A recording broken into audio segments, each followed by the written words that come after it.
परिचयात्मक भाषा और साहित्य में रुचि का विकास कर सकेंगे। अपेक्षित व्यवहार परिवर्तन।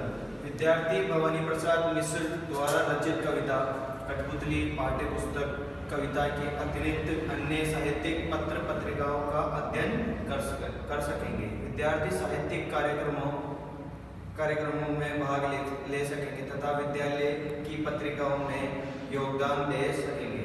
विद्यार्थी साहित्य को कंठस्थ एवं संकलित करने सहपाठियों में भाषा एवं साहित्य के प्रति सुरुचि उत्पन्न करने का प्रयास करेंगे।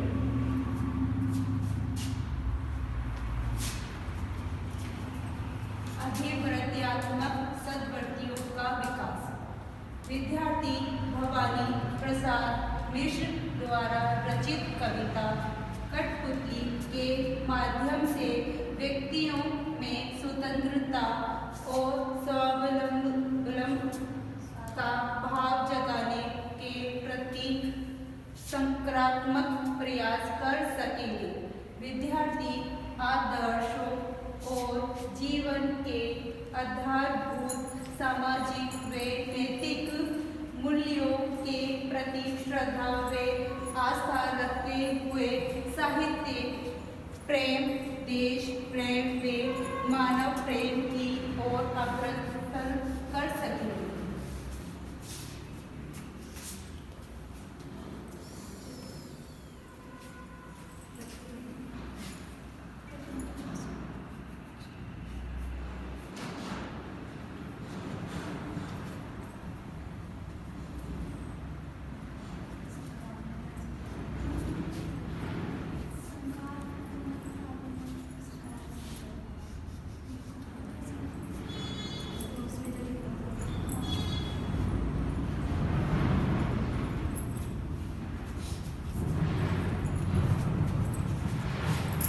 आपको अग्रिम वीडियो के प्रदर्शन करने के लिए कहा गया था। लेखन कार्य को संपन्न करने के लिए उसी प्रक्रिया में अभी आपको बच्चों ने कैसे लिखा जाता है ये बताने का प्रयास किया था।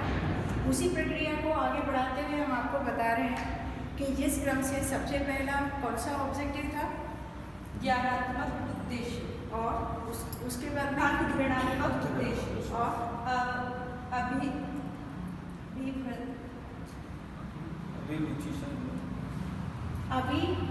कौशलात्मक और कौशलात्मक और अभिरुचियात्मक इसी क्रम में हम आगे बढ़ते बढ़ते जब हम यहाँ पर पहुँचेंगे तो यहाँ अभिरुचियात्मक का अगर हम देखते हैं तो उसे डायरी में हम कैसे लिखेंगे, इसको लिखने का तरीका बताया गया है जो सभी भाषाओं में एक जैसा ही रहेगा, इसमें कोई बदलाव नहीं होगा। उन्हें आपकी स्मृति में डालने के लिए हम आपको ये बात बता देते हैं कि गद्य में और कविता में, चाहे वो पद हो, मीरा के पद हो, कबीर के पद हो या दोहे हो, कुछ भी अगर हम लिखते हैं या व्याकरण संबंधी कार्य करते हैं तो शिक्षण उद्देश्य और अपेक्षित व्यवहार वाले कॉलम में सिर्फ और सिर्फ इतना परिवर्तन करना है कि अगर गद्यांश का टॉपिक है तो उसी का लेखक आएगा और उसी से संबंधित गद्य का शीर्षक लिखा जाएगा। जैसे ये कविता का है तो इस कविता जो कठपुतली कविता है उसके रचयिता ये है, इसलिए यहाँ पर इनका नाम लिखा हुआ है। बाकी की पंक्तियाँ यथावत रहेंगी।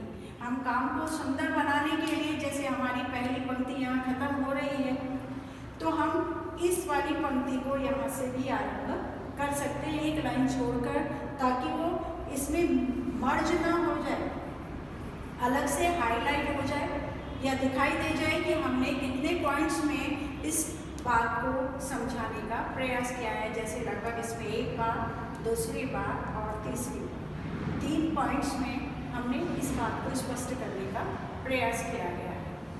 और इसके अतिरिक्त जब आप लिखें तो सेंटेंस एक बार स्वयं भी देख लें, क्योंकि मानव स्वभाव होता है उसका तालमेल बुद्धि और वाणी के साथ नहीं हो पाता है।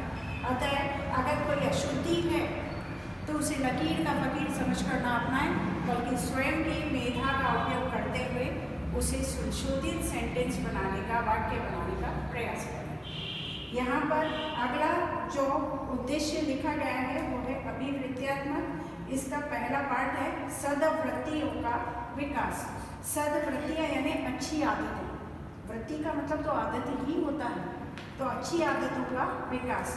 यानी यहाँ पर इसको वही बात कहेंगे कि पहले जो कविता है उस कविता का नाम यानी शीर्षक का नाम, और उस शीर्षक के रचयिता का नाम, चाहे वो कविता का हो या गद्यांश का हो या पद का हो या अन्य कोई हो। उसके माध्यम से यहाँ पर जो ये बातें लिखी हैं वो यथावत यानी जैसी की तैसी लिखी जाएंगी, इनमें कोई बदलाव करने की आवश्यकता नहीं है।